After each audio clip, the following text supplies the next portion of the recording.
સર્વજ્ઞદેવ પરમ ગુરુદેવ ગ્રંથ સર્વજ્ઞદેવ પરમ ગુરુદેવ ગ્રંથ સર્વજ્ઞદેવ પરમ ગુરુદેવ ગ્રંથ સર્વજ્ઞદેવ.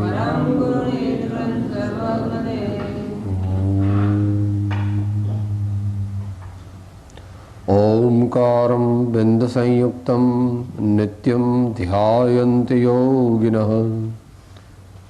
કામદં મોક્ષદં ચૈવ ઓમકારાય નમો નમઃ. મોક્ષમાર્ગસ્ય નેતારં ભેત્તારં કર્મભૃતાં જ્ઞાતારં વિશ્વતત્વાનાં વંદે તદ્ગુણલબ્ધયે.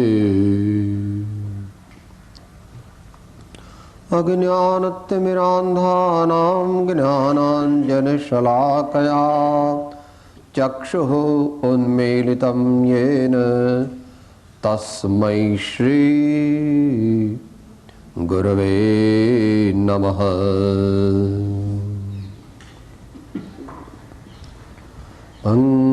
મંગલમય મંગલકરન વીતરાગ વિજ્ઞાન નમો તાહે જાતે ભયે અરેહં આદિમ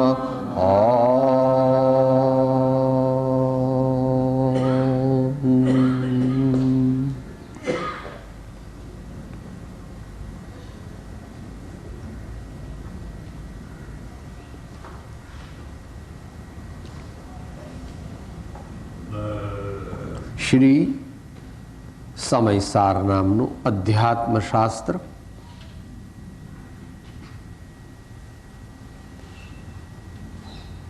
સંક્ષિપ્ત વાચના વિચારણા સ્વાધ્યાય પહેલી ગાથા પૃષ્ઠ સંખ્યા 6 તેમાં સિદ્ધ ભગવાન કેવા છે, સિદ્ધ ભગવાન કેવા છે એના 3 વિશેષણ કયા હતા: ધ્રુવ, અચળ અને અનુપમ. અહીં એ મોક્ષ ગતિ વિશે વિચારણા કરતા કહે છે, મોક્ષ ગતિ તે ધર્મ, અર્થ અને કામ એ ત્રિવર્ગથી વિલક્ષણ છે, જુદી જાતની છે.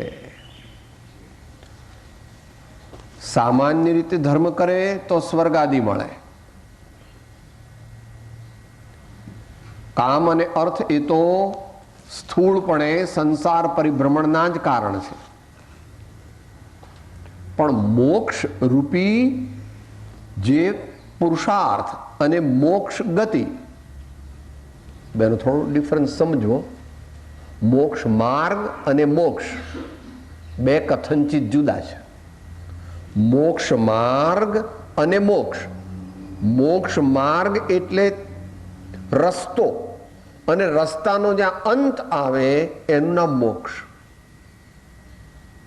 મોક્ષ માર્ગ અને મોક્ષ. મુંબઈની ટ્રેનમાં બેઠા તરત ઉતરી ન જવાય. જ્યાં જવું હોય ત્યાં આગળ બોરીવલી હોય કે દાદર હોય કે બોમ્બે સેન્ટ્રલ હોય કે આપણે તો ટ્રેનમાં બેસી ગયા, મુંબઈ પહોંચી ગયા ને. ના, ટ્રેન ચાલે જેટલો વખત ચાલે, જે સ્પીડથી ચાલે, અને જ્યારે એના ડેસ્ટિનેશન, એના ગંતવ્ય સ્થાન પર પહોંચે ત્યારે એ મોક્ષ છે. ત્યાં સુધી મોક્ષ માર્ગ છે. મોક્ષ માર્ગ એ મોક્ષનો અંશ છે ખરો, પણ મોક્ષ માર્ગ એ પૂર્ણ મોક્ષ નથી. એમ બેનો અર્થ નય વિવક્ષાથી ભેદાભેદ રૂપે જાણી લેવો.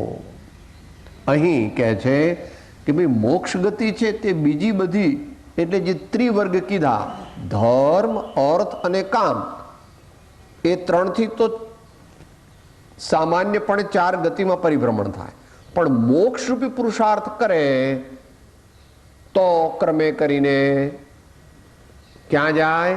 શાશ્વત પદ, સિદ્ધ પદ, મોક્ષ પદ, મુક્તિ, સિદ્ધશીલા, સિદ્ધ પદ, કે જેનું વર્ણન અમે આગળ 3 વિશેષણ ધ્રુવ, અચળ અને અનુપમ એ દ્વારા કરેલું છે.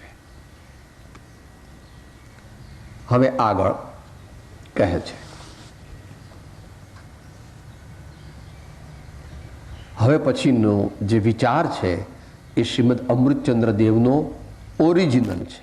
મૂળ ગાથામાં એ નથી, ગર્ભિત રૂપે છે. એને આપણા જેવા અલ્પબુદ્ધિવાળાને ખ્યાલ આવે એટલા માટે ખેંચીને બહાર કાઢે છે.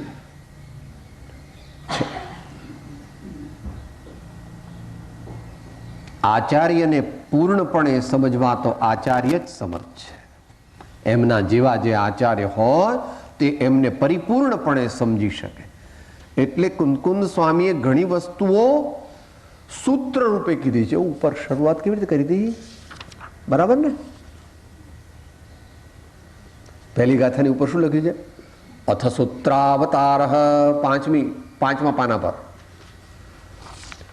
કુંદકુંદ સ્વામીએ તો ટૂંકમાં કહ્યું, પણ એ ટૂંકમાં કહ્યું તે આપણને સમજાય નહીં, એટલે એનો અર્થ જે છે તે આપણને ખોલીને આચાર્ય દેવ કહે છે. હવેનો મુદ્દો શબ્દ દ્વારા કુંદકુંદ સ્વામીએ કીધો નથી, પણ ગર્ભિત છે તે આપણને ખોલીને બતાવે છે. શું મુદ્દો છે?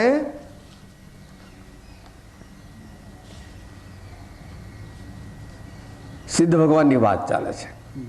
તેમને પોતાના તથા પરના આત્મામાં સ્થાપીને સમયનો, સર્વ પદાર્થોનો અથવા જીવ પદાર્થનો પ્રકાશક એવો જે પ્રાવૃત નામનો અરહત પ્રવચનનો અવયવ, તેનું અનાદિકાળથી ઉત્પન્ન થયેલ મારા અને પરના મોહના નાશ માટે હું પરિભાષણ કરું છું.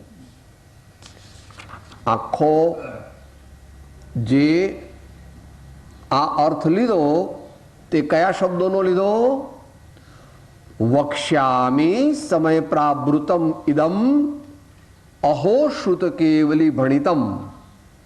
મૂળ ગાથા જે છે એની બીજી લીટીનો અર્થ આપણને સમજાવે છે, પણ એમાં પોતાની ઓરિજિનાલિટી, પોતાની મૌલિકતા એમાં ઉમેરીને આપણને જણાવે છે. એટલે અંદર મૌલિકતા છે ખરી, પણ આપણા જેવાને ખબર ન પડત. એ એમણે જાણી લીધું કે કુંદકુંદ સ્વામીના હૃદયમાં શું છે. એ આપણે ન જાણી શકીએ, કારણ કે આપણી એટલી યોગ્યતા નથી, એટલી આપણી ક્ષમતા નથી. શું કીધું? તેમને એટલે સિદ્ધ ભગવંતોને, બહુવચન છે, સિદ્ધ ભગવંતોને પોતાના તથા પરના આત્મામાં સ્થાપીને શું કામ કરે છે આચાર્ય મહારાજ? આચાર્ય મહારાજ સિદ્ધ ભગવાનને પોતાના હૃદયમાં સ્થાપે છે, અને એવા કરુણા સાગર છે કે અન્ય ભવ્ય જીવોના હૃદયમાં પણ સ્થાપે છે. બધા જમી રહ્યા હોય અને પછી પેલો બાબો નિશાળેથી આવે તો મમ્મી અને બાબો બંને સાથે બેસે છે જમવા. મમ્મી બાબલાને ખવડાવતી જાય ને પોતે, બાબલાને ખવડાવતી જાય ને પોતે, પાછી બાબલાને ખવડાવે ને પોતે ખાતી જાય. હા, આપણા મમ્મી છે, પપ્પા છે, પોતાના હૃદયમાં પણ સિદ્ધ ભગવાનને સ્થાપિત કરે છે, અને બીજા ભવ્ય જીવોના હૃદયમાં પણ સિદ્ધ ભગવાનને સ્થાપિત કરે છે.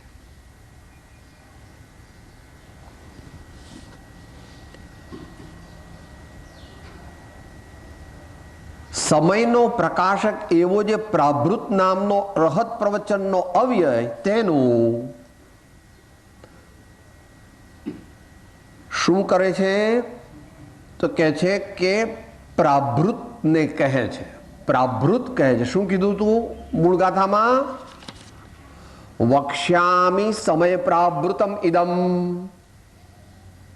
હું આ સમય પ્રાભૃતને કહું છું. તો સમય પ્રાભૃત શું આપણને ખબર નથી.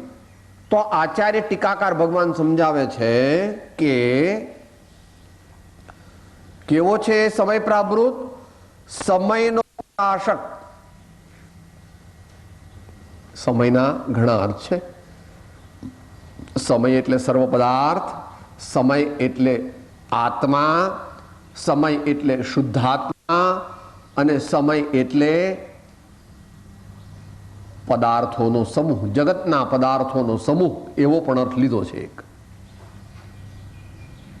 સમયનો પ્રકાશક એવો જે પ્રાભૃત નામનો અર્હત પ્રવચનનો અવયવ, અંશ,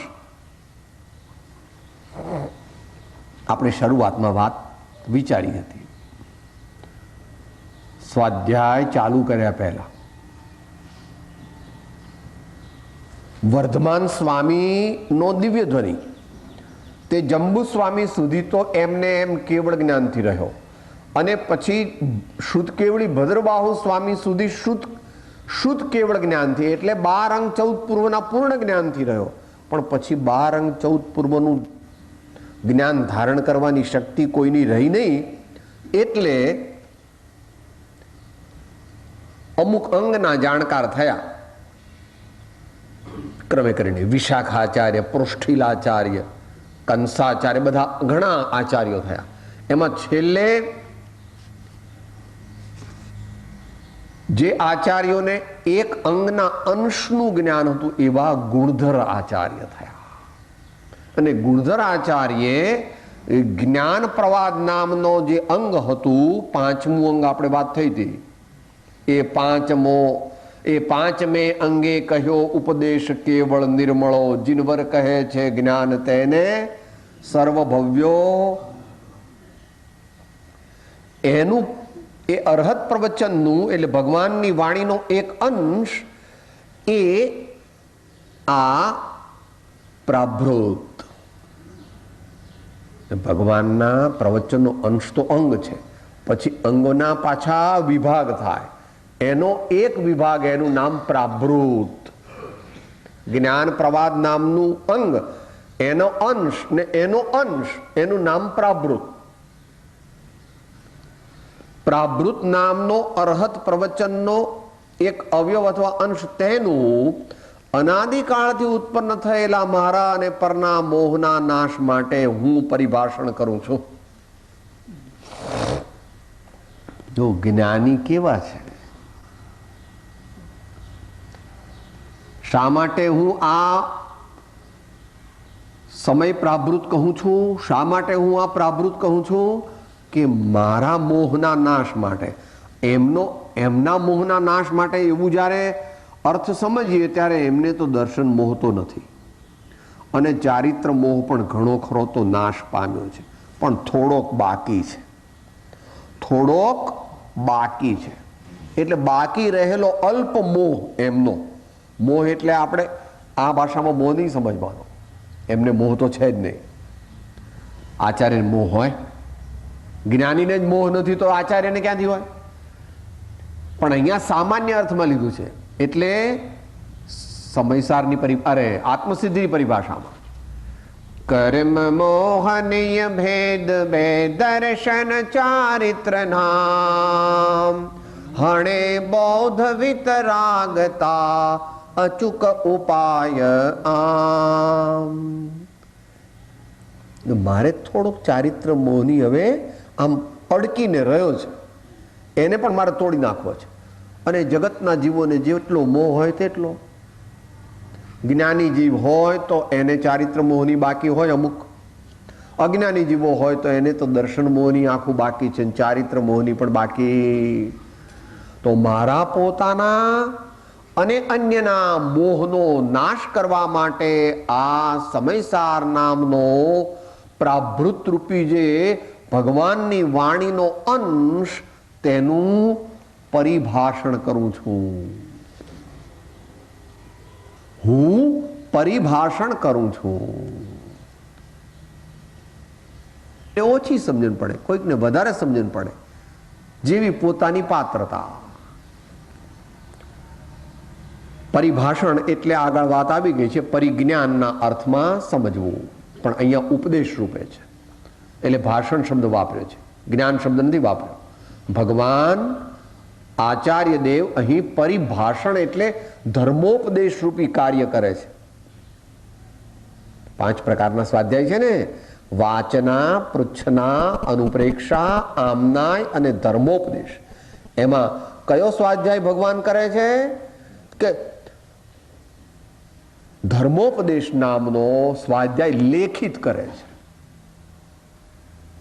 લેખિત સ્વાધ્યાય કરે છે. ધર્મોપદેશ નામનો સ્વાધ્યાય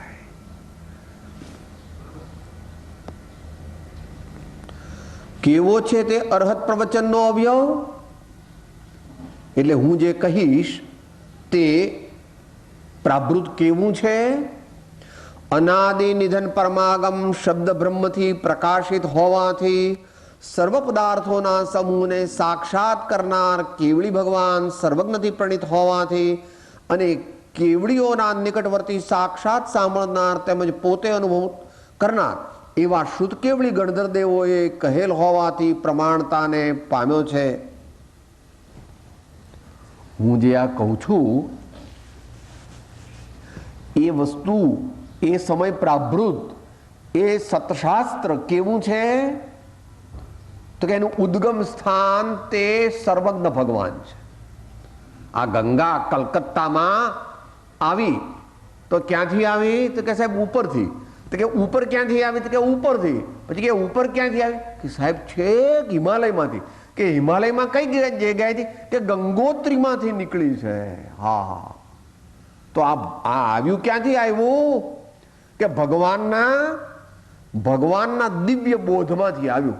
પણ ભગવાનનો દિવ્ય બોધ આવ્યો આવ્યો આવ્યો આવ્યો પછી ક્યાંથી આવ્યો, ક્યાં ગયો કે શુદ્ધ કેવળી ભગવાન સુધી આવ્યો. જો દાખલો લઈશું તો સહેલું પડશે.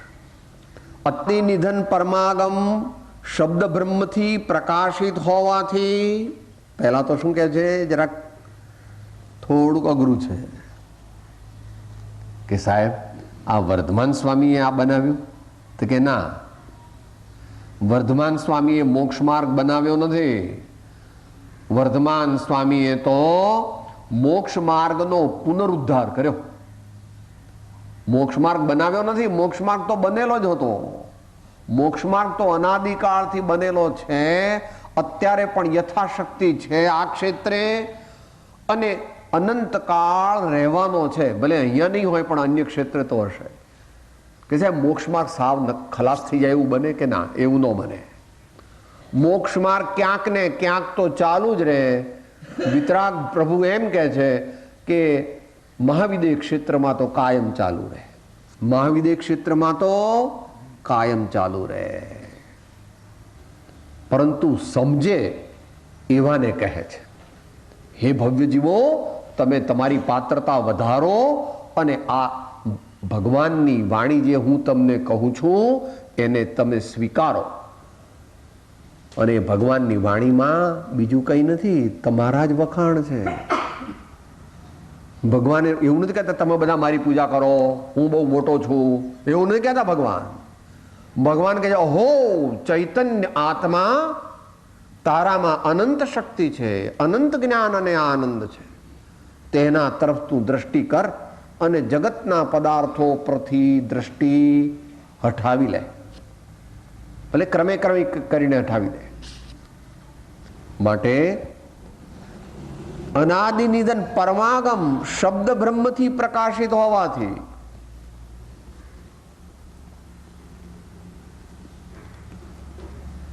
બ્રહ્મને પ્રકાશિત કરનાર શબ્દો, પરબ્રહ્મની અભિવ્યક્તિ શબ્દ બ્રહ્મથી થાય છે.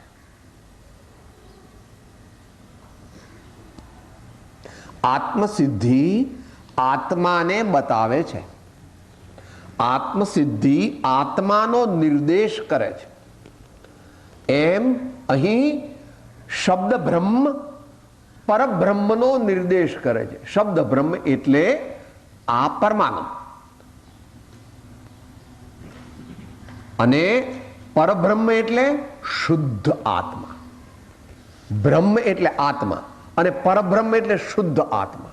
તો આ સતશાસ્ત્ર છે એ શું બતાવે છે? કોને બતાવે છે?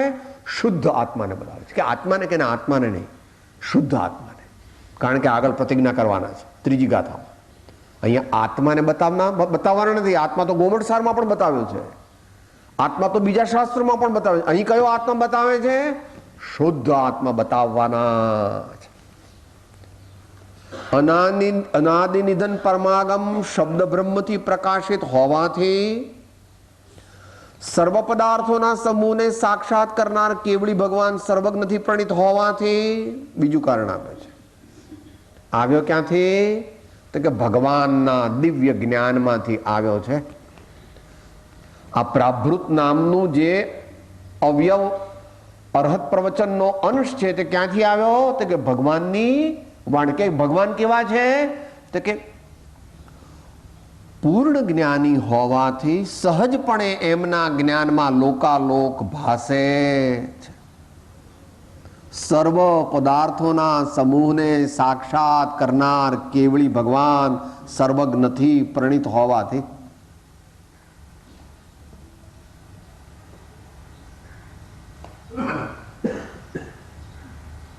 સાક્ષાત કરનાર એટલે સર્વ પદાર્થો કેવળ જ્ઞાનમાં પરિપૂર્ણપણે સહજપણે દેખાય છે. કેવળ જ્ઞાનનું સ્વરૂપ છદ્મસ્થ જીવ જાણી શકતો નથી. કારણ કે કેવળ જ્ઞાન પરિપૂર્ણ જાણવું હોય તો કેવળ જ્ઞાની થવું પડે. કુંદકુંદ સ્વામી કે શુદ્ધ કેવળી ભદ્રબાહુ સ્વામી પણ કેવળ જ્ઞાનનું સ્વરૂપ પરિપૂર્ણપણે જાણતા નથી. કારણ કે કેવળ જ્ઞાન તે એમની પ્રજ્ઞા ઘણી છે આચાર્યોની, તો પણ તે કેવળ જ્ઞાનનું સંપૂર્ણ સ્વરૂપ ન જાણી શકે. કેમ ન જાણી શકે? કારણ કે કેવળ જ્ઞાન એટલે જ આત્મા, અને આત્મા જે છે એ એમણે અનુભવ્યો છે, ઘણો અનુભવ્યો છે, પણ પૂર્ણપણે અનુભવ્યો નથી. માટે કેવળ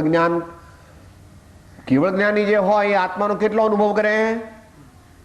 2 આની 4 આની? ના ના સાહેબ, 16 આની કરે ત્યારે તો કેવળ જ્ઞાન થાય. આત્માનો કેટલો અનુભવ કરે ભગવાન? કે થોડો ઘણો અનુભવ કરે આત્માનો? એવું ના, તો ભગવાન ન કહેવાય. Through and through, complete, absolute, પરિપૂર્ણ એવો ભગવાને જેમણે અનુભવ કર્યો છે એવા ભગવાનમાંથી આ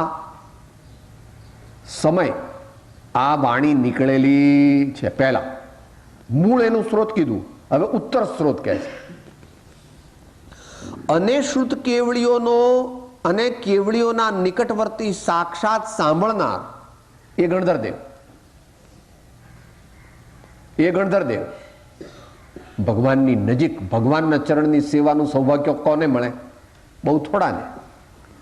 ભગવાનના ચરણની સેવાનું સૌભાગ્ય કે સાહેબ હું જઉં તો ભગવાનને, હું તો એકદમ આમ દોડીને જતો જ રહું, ભગવાનના જ પગ પકડી દઉં તો સમોસણમાં. કેવી વ્યવસ્થા જ નથી, તું પહોંચી જ ન શકે.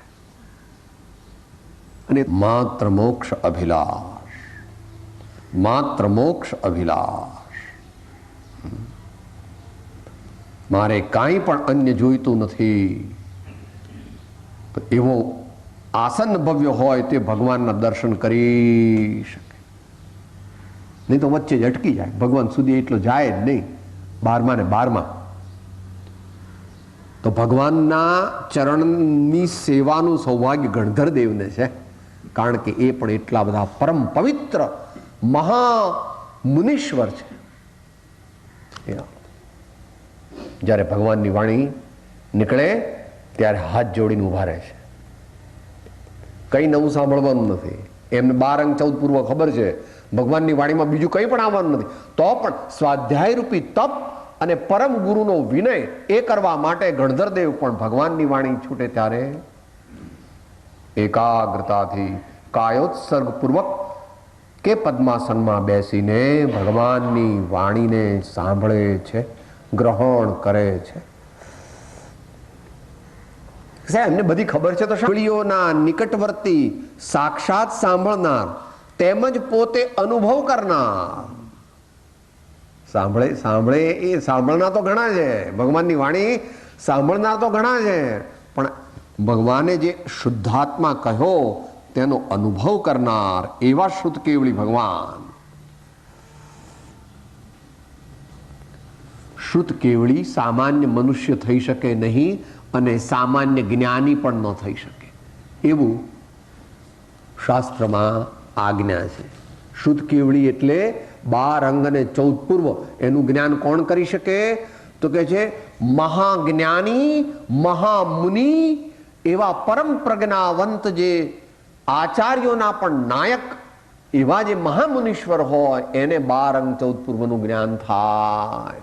એ કોઈ ચોપડી વાંચવાથી થતું, એ કંઈ ભાષા જ્ઞાનથી કે એવા બાહ્ય સ્વાધ્યાયથી થતું નથી. એ તો શુદ્ધાત્માના પ્રગાઢ અનુભવથી ઉપજે છે.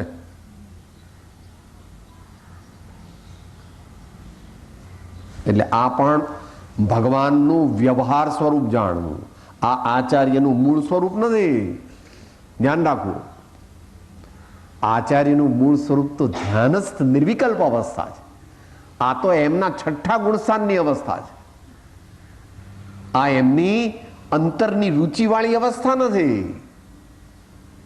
એમની અંતરની રુચિ તો એમ કહે છે કે હું મારા આત્મામાં લીન થઈ જાઉં, પણ એટલી બધી શક્તિ નથી. એટલે આત્મામાંથી બહાર નીકળે ત્યારે પેલા શાવક લોકો અને બીજા મુનિજનો ઊભા હોય, પેલો કિત્તો એ વખતના જમાનામાં કિત્તો હોય અને સહીનો ખડિયા જેવું હોય, એ લઈને કે પ્રભુ કૃપા કરો, પ્રભુ કૃપા કરો, પ્રભુ કૃપા કરો. પાછા 2-4 ગાથા લખે, વળી પાછા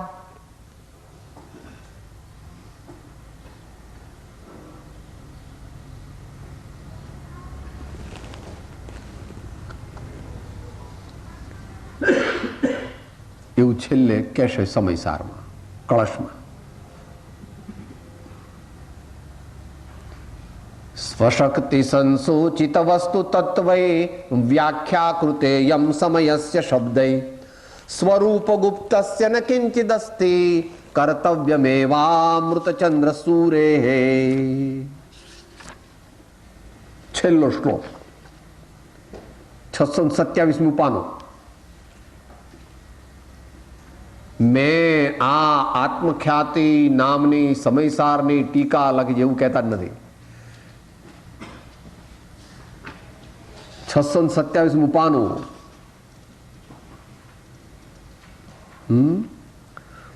એનું નીચે શ્લોકાર્થ આપ્યો છે. પોતાની શક્તિથી જેમણે વસ્તુનું તત્વ યથાર્થ સ્વરૂપ સારી રીતે કહ્યું છે એવા શબ્દોએ આ સમયની વ્યાખ્યા કરી છે. સ્વરૂપ ગુપ્ત, પોતાના જ્ઞાન આનંદ સ્વરૂપમાં ગુપ્ત એવા અમૃતચંદ્ર સૂરીનું તેમાં કાંઈ જ કર્તવ્ય નથી. આપણે તો નાનું કામ કરીએ ને તો આખી દુનિયામાં એડવર્ટાઇઝ કરીએ. તેમજ પોતે અનુભવ કરનાર એવા શુદ્ધ કેવળી ગણધર દેવોએ કહેલ હોવાથી પ્રમાણતાને પામ્યો છે. શેની વાત ચાલે છે? આ પ્રાભૃત જે હું તમને કહું છું તે હું કઈ મારી મતિ કલ્પનાથી કહેતો નથી, પરંતુ જે ગણધર દેવોએ કહ્યું તે હું કહું. શાખ આપે છે, શાખ આપે છે. તમારે કોઈ મોટા મોટા ડોક્યુમેન્ટ હોય એમાં સહી કરી હોય તો કે સાક્ષીની સહી લાવો, સાક્ષીની સહી લાવો તો પ્રમાણ માનીએ. સાક્ષીની સહી ન હોય તો ડોક્યુમેન્ટ પાછો મોકલે. તો કે ગણધર ભગવાન અને એમના સ્વામી તીર્થંકર સર્વજ્ઞ ભગવાન એમણે આ વાત કહી છે, તે વાત હું તમને કહું છું. એમાં સમજી લો કે પોતે પણ અનુભવીને કહે. એ આગળ કહેવાના છે વિસ્તારથી કે સર તમે સાંભળેલું બોલી જાઓ છો કે ના, એવું નથી. હું પણ અનુભવથી કહું છું, પણ એ આગળ કહેવાના છે. અત્યારે તો પોતાની નમ્રતા બતાવે છે કે સર્વજ્ઞ ભગવાન અને ગણધરદેવના જ્ઞાન આગળ હું કેટલો છું? અલ્પજ્ઞ છું. સર્વજ્ઞ પ્રભુનું જ્ઞાન અને ગણધરદેવનું જ્ઞાન જે છે એ તો ઘણું બધું વિસ્તૃત છે, અને હું તો એમની પાસે અલ્પજ્ઞ છું, પણ હું પ્રમાણિક છું. એમણે કહ્યું તેવું જ કહીશ, એમની આજ્ઞા પ્રમાણે કહીશ, સમજીને કહીશ. અહીંયા પોતાના અનુભવને નથી લાવતા, હજુ આગળ લાવશે. એટલે પ્રમાણતાને પામ્યો છે, લોજિકલ છે, ભવ્ય જીવોએ સંમત કરવા યોગ્ય છે, કારણ કે સર્વજ્ઞ ભગવાને કહ્યો. અન્યવાદીઓના આગમની જેમ છદ્મસ્ત એટલે કે અલ્પ જ્ઞાનની કલ્પના માત્ર નથી કે જેથી અપ્રમાણ હોય. તો કે શું બોલીએ છીએ અમૂલ્ય તત્વ વિચારની છેલ્લી કડીમાં? તે પ્રાપ્ત કરવા વચન કોનું સત્ય કેવળ માનવો, નિર્દોષ નરનું કથન માનો તે જેણે અનુભવ્યું. રે આત્મ તારો શીઘ્ર એને ઓળખો, સર્વાત્મમાં સમદ્રષ્ટિ દ્યો, આ વચનને હૃદયે લખો. નિર્દોષ નર, સંપૂર્ણ નિર્દોષ તો પરમાત્મા છે, ને એમની આજ્ઞા પ્રમાણે કહેનાર ગણધરદેવ, અને પછી પરંપરાથી મારા ગુરુ સુધી જે એમની કૃપાથી મને યત્કિંચિત જાણવાનું મળ્યું તે હું કહેવાનો. એમ કરીને પોતાના વક્તવ્યની પ્રમાણતાનું હિસ્ટ્રી અને લોજિક આપ્યા. એમ પહેલી ગાથાની ટીકા પૂરી થાય છે. હવે બીજી ગાથાની ઉત્થાનિકા છે. તત્ર તાવત સમય એવમ અભિધીયતે. પહેલી ગાથામાં શું કીધું તું આચાર્ય દેવે? કે વક્ષ્યામિ સમય સારમ. તો કે સાહેબ સમય એટલે શું? સાહેબ સમય એટલે શું? શિષ્ય પૂછે છે. આ તો ટીકાકાર ભગવાન આપણને બધું સમજાવવા માટે લખે છે. તો કે સમય એટલે શું? તો હવે આ મૂળ આચાર્ય દેવ આપણને સમયનું સ્વરૂપ સમજાવે છે.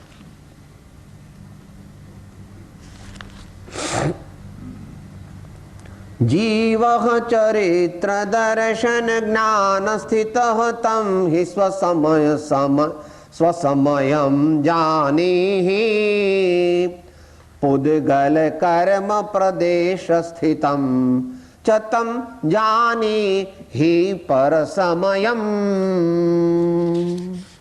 સાથે બોલીએ ગુજરાતી બીજી ગાથાનું. જીવ ચરિત દર્શન જ્ઞાન સ્થિત સ્વસમય નિશ્ચય જાણવો, સ્થિત કર્મ પુદ્ગલના પ્રદેશે પર સમય જીવ જાણવો. સૂત્ર, તત્વસૂત્ર બોલો.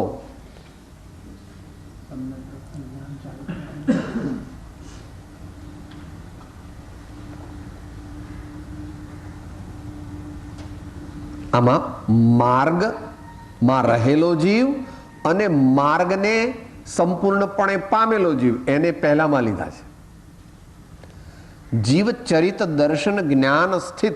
જો સ્થિત શબ્દોનો તમે પરિપૂર્ણ અર્થ કરો તો પછી માર્ગમાં જે છે એને નથી લીધા.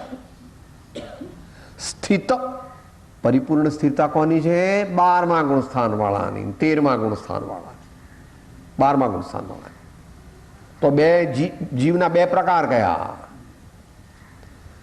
સંસારિણ સિદ્ધાહ ચ.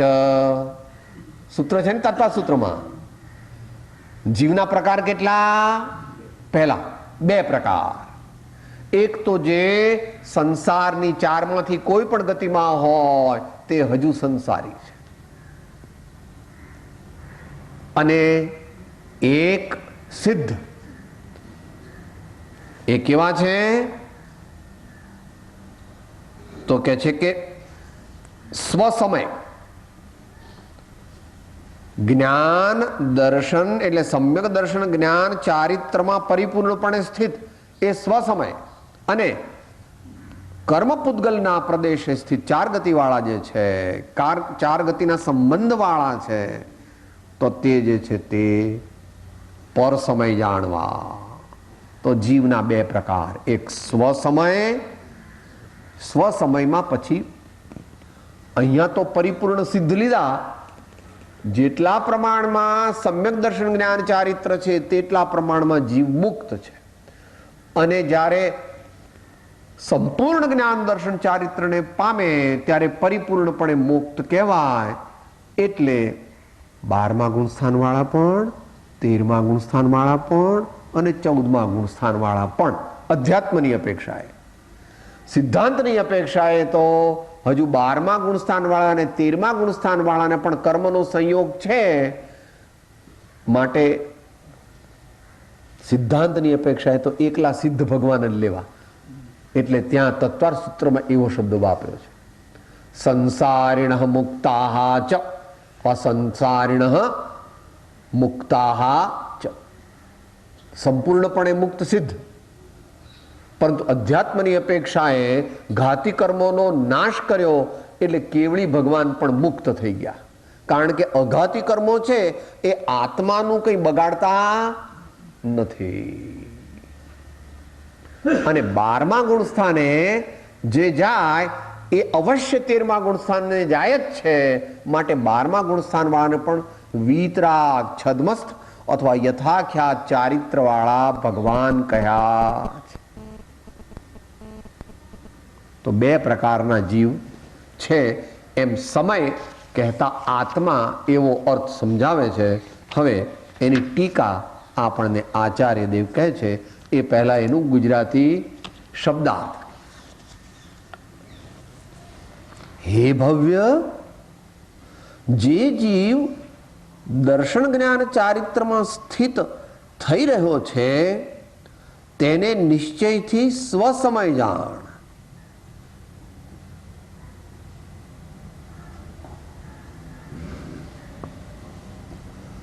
મૂળમાં શું કહે છે એ જોવું પડે.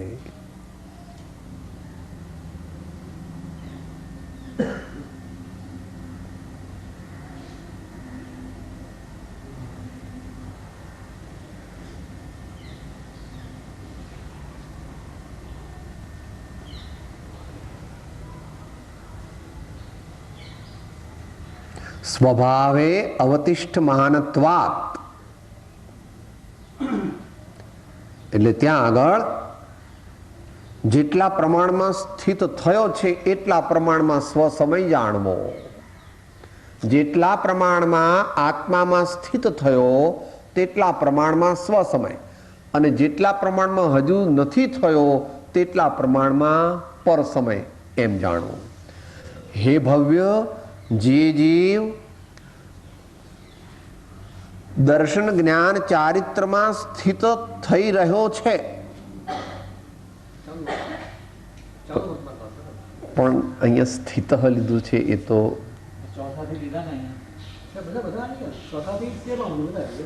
એ બરાબર.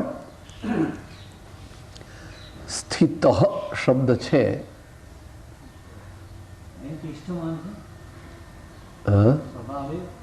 એથી સ્વસમય જાણ. એમ તો અહીંયા ચારિત્ર દર્શન જ્ઞાન લખ્યું, ત્યાં સમ્યક દર્શન જ્ઞાન એમ સમજી લેવાનું. દર્શન જ્ઞાન ચારિત્ર એટલે બીજું નહીં, સામાન્ય નહીં, પણ સમ્યક દર્શન જ્ઞાન ચારિત્ર. અને સ્થિત થયો છે એટલે એ પણ સમજી લેવું. એકાર્થ એક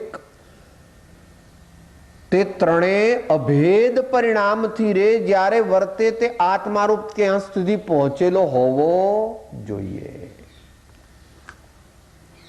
તેને નિશ્ચયથી સ્વસમય જાણ. અને જે જીવ પૂતગલ કર્મના પ્રદેશોમાં સ્થિત થયેલ છે તેને પરસમય જાણ. જેટલો જેટલો કર્મનો સંબંધ છે અને જેટલો જેટલો કર્મના ઉદયના વશ થાય છે તેટલો પરસમય છે. અને જેટલો કર્મના ઉદયને વશ થતો નથી અને સ્વસમયમાં એટલે કે સમ્યક દર્શન જ્ઞાન ચારિત્રમાં સ્થિર થાય છે, એટલો તે સ્વસમય છે.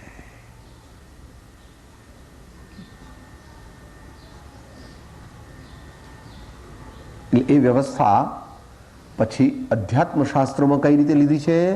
બહિરાત્મપણું, બહિરાત્મા, અંતરાત્મા અને પરમાત્મા.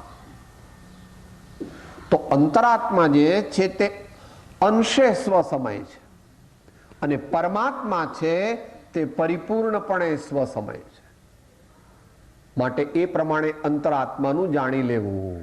એ જગન્ય અંતરાત્મા તે ચોથું ગુણસ્થાન. મધ્યમ અંતરાત્મા બે પ્રકારે કયો છે. ચરણાનુયોગની અપેક્ષાએ મધ્યમ અંતરાત્મા તે 5, 6 અને 7 ગુણસ્થાન. 5 અને 6, 5 અને 6 તે ચરણાનુયોગની અપેક્ષાએ. 7મામાં જ્યાં ગયો તો 7મું ગુણસ્થાન આપણે બહુ ડિટેલમાં લીધું હતું એટલા માટે કે ચરણાનુયોગનો રાજા છે અને કર્ણાનુયોગમાં પણ એનો પ્રવેશ છે. કે કેમ એમ કહો છો? કે ચરણાનુયોગની અપેક્ષાએ જેટલો પુરુષાર્થ થઈ શકે એનો ઉત્કૃષ્ટ પુરુષાર્થ 7મા વાળાએ કર્યો છે. 7માંથી આગળ પુરુષાર્થ થાય બુદ્ધિપૂર્વક? ન થાય. અને કર્ણાનુયોગમાં પણ એનો પ્રવેશ છે. કેમ? કે કર્ણાનુયોગમાં અબુદ્ધિપૂર્વક પુરુષાર્થ થાય છે. કર્ણાનુયોગની અપેક્ષાએ શ્રેણીમાં અને કર્ણાનુયોગની અપેક્ષાએ જે પુરુષાર્થ જે છે તે કેવી રીતનો થાય છે? મુખ્યપણે તો શ્રેણીનો, પણ શ્રેણીનો પુરુષાર્થ કેવો કયો છે? નિર્વિકલ્પક. અને એવો નિર્વિકલ્પક પુરુષાર્થ 7મા ગુણસ્થાનમાં પણ હોય છે. માટે 7મું ગુણસ્થાન તે રાજા છે. આખું નથી અત્યારે, એ વાત જુદી. આખું અત્યારે નથી એ પણ વાત આપણે થઈ ગઈ હતી કે સ્વસ્થિત અપ્રમત્ત અને સાતિશય અપ્રમત્ત એમ બે પ્રકાર છે. તો આ અંતરાત્માના 3 પ્રકાર: જગન્ય અંતરાત્મા, મધ્યમ અંતરાત્મા અને ઉત્કૃષ્ટ અંતરાત્મા તે 12મા ગુણસ્થાન સુધી. પછી અંતરાત્મા નહીં, જેણે ઘાતી કર્મોનો નાશ કર્યો એ પરમાત્મા દેહ છે, પણ છતાં સિદ્ધાંતની અપેક્ષાએ હજુ દેહ છે એટલે એમને સિદ્ધ કહ્યા નથી, અરિહંત કહ્યા છે. એક પરમાણુ માત્રની મળે ન સ્પર્શતા પૂર્ણ કલંક રહિત અડોલ સ્વરૂપ જો એવી સ્થિતિ થશે ત્યારે તે પરિપૂર્ણ પરમાત્મા થઈ જશે. એટલે સિદ્ધ પરમાત્મા થઈ જશે. અરિહંત પણ પરમાત્મા જ છે, પરંતુ દેહનો સંબંધ છે. તો એ નય વિવક્ષાથી જાણવું, નય વિવક્ષાથી જાણવું. કોઈ નયની અપેક્ષાએ 4થા ગુણસ્થાનમાં પણ બંધ નથી, કોઈ નયની અપેક્ષાએ 7મા ગુણસ્થાનમાં પણ બંધ નથી, અને કોઈ સર્વ ગુણસ્થાનને કોઈ બધી અપેક્ષાએ 13મે 14મે તો છે જ નહીં. ઉપચારથી કહેવાય છે કે એક સમયનો બંધ, પણ એ ઉપચારનું કથન છે. ભગવાનને કયો આશ્રવ છે? ઇરિયાપથિકી આશ્રવ છે. ભગવાનનું ગમન થાય છે એ બુદ્ધિપૂર્વક કંઈ થતું નથી, ઈચ્છાપૂર્વક થતું નથી. પછી ભગવાનને મુવમેન્ટ થાય એટલે કર્મો આવે છે ખરા, પણ ભગવાનને ચોંટે ન ચોંટે. ચોંટે ક્યારે? રાગ દ્વેષ રૂપી ફેવિકોલ હોય તો. ભગવાનને રાગ દ્વેષ રૂપી ફેવિકોલ નથી, માટે કર્મો આવે છે પણ ચોંટી શકતા પડી જાય છે. આવ્યા, અડ્યા ને પડ્યા. કર્મો આવ્યા, અડ્યા ને પડ્યા, કારણ કે ત્યાં ચોંટાડનાર કોઈ રાગ દ્વેષ ભગવાનને છે. માટે જે કહેવાય કે ભાઈ એક સમયવર્તી બંધ છે એ ઔપચારિક કથન છે.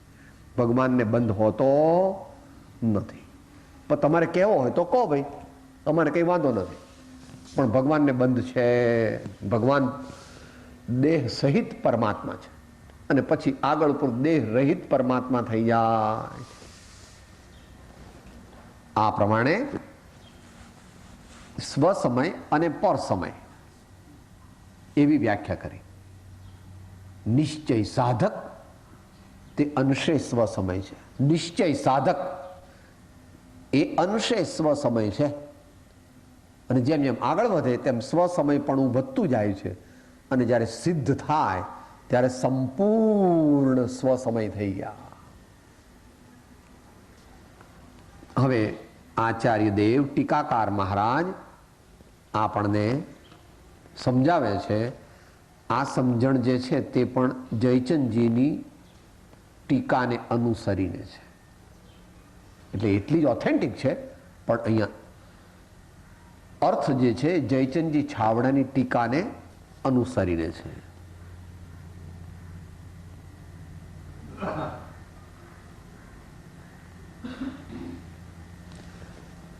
છેલ્લો શબ્દ જે એક જ વાક્ય છે, 9મા પાના પર છેલ્લા શબ્દો, છેલ્લી લીટી, પહેલા પેરેગ્રાફની છેલ્લી લીટી જુઓ. જીવો નામ પદાર્થ સમય સમયત એકત્વેન યુગપદ જાનાતિ ગચ્છતિ ચ ઇતિ નિરુક્તેહે. જ્ઞાન ગુણ પણ પરિણમે, શ્રદ્ધા ગુણ પણ પરિણમે, ચારિત્ર ગુણ પણ પરિણમે. એટલે અહીંયા 2 ગુણ મુખ્ય લીધા કે સમયત એકત્વેન યુગપદ, એક સાથે જ, ગચ્છતિ જાનાતિ ગચ્છતિ ચ ઇતિ નિરુક્તેહે. અમે આત્માને બદલાવા વાળો અને જાણવા વાળો એમ બંને પ્રકારે નિરુક્તિ કરીને અર્થ કરીએ છીએ. એટલે અહીંયા આગળ કહે સમય શબ્દનો અર્થ આ પ્રમાણે છે. સમ તો ઉપસર્ગ છે, તેનો અર્થ એકપણું એવો થાય છે. નહીં, સમ એટલે એકપણું. ભક્ત અને ભગવાન એક થઈ જાય છે. તો સમ શબ્દ કહેતા સમભાવ, સંભાવપૂર્વક જે જાણે છે એવો આત્મા છે. ખરેખર આત્માનો સ્વભાવ સંભાવપૂર્વક જાણવું એ છે, પણ આપણે અજ્ઞાનને લીધે અને અસંયમને લીધે અને પ્રમાદને લીધે જાણતા જાણતા જ ક્રોધ કરીએ છીએ. આમ જાણે સાહેબ આ રંગ તો મને જરાય નથી ગમતો, આ ભાઈ આઘારો, આ ભાઈ નકામા છે. અરે ભાઈ જાણવાનું કામ છે, એમાં પછી ઇષ્ટનિષ્ઠ બુદ્ધિ કરવા માંડીએ છીએ. કારણ કે આપણે અલ્પજ્ઞ છીએ, પ્રમાદી છીએ, કશાય કરીએ છીએ, કરવાના નથી. આટલો જ મોક્ષ માર્ગ તો આવો છે. આત્મસિદ્ધિથી અંત મંગળ કરી કરવાનું શું તો કહે છે કે બોલીએ સાથે રાગ દ્વેષય જ્ઞાનય મોખ્ય કર્મને ગ્રંથ થાય નિવૃત્તિ જેહથી તેજ મોક્ષનો પંથ. સદગુરુ પરમ કૃપાળો ત્રિલોકના સબ સંતન કી જય. આનંદ ધન.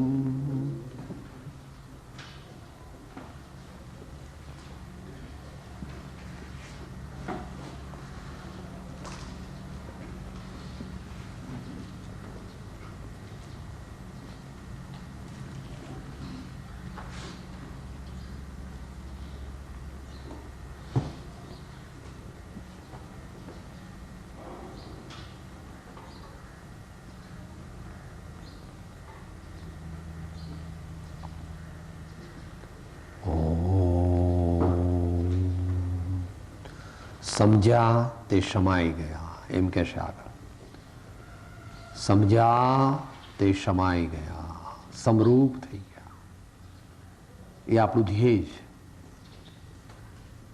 ઇષ્ટનિષ્ઠ બુદ્ધિ ન કરવી, ઓછી કરવી, કશાય ઓછા કરવા, અજ્ઞાનથી આ બધી દુનિયાના પદાર્થોના સ્વામી ન થવું, ને હું જ્ઞાતા દ્રષ્ટા છું, જ્ઞાન સ્વરૂપ છું એવી દ્રષ્ટિ, એવો લક્ષ્ય વારંવાર કરવો 24 કલાક. રહેતો નથી પણ કરવો, રહેતો નથી પણ કરવો.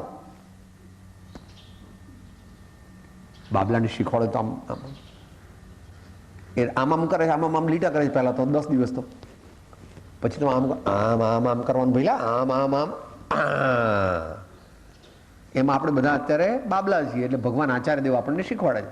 આમ જો એકડો થઈ ગયો, એકડો થઈ ગયો. આ પ્રમાણે આપણને આચાર્ય ભગવાન જ્ઞાન અને વૈરાગ્યનો અભ્યાસ કરાવશે યથા સમય. ઓમ.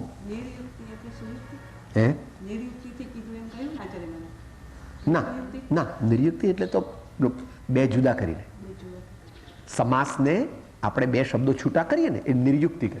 યુક્ત થઈ ગયા હતા તે છૂટા કર્યા. સમાસનું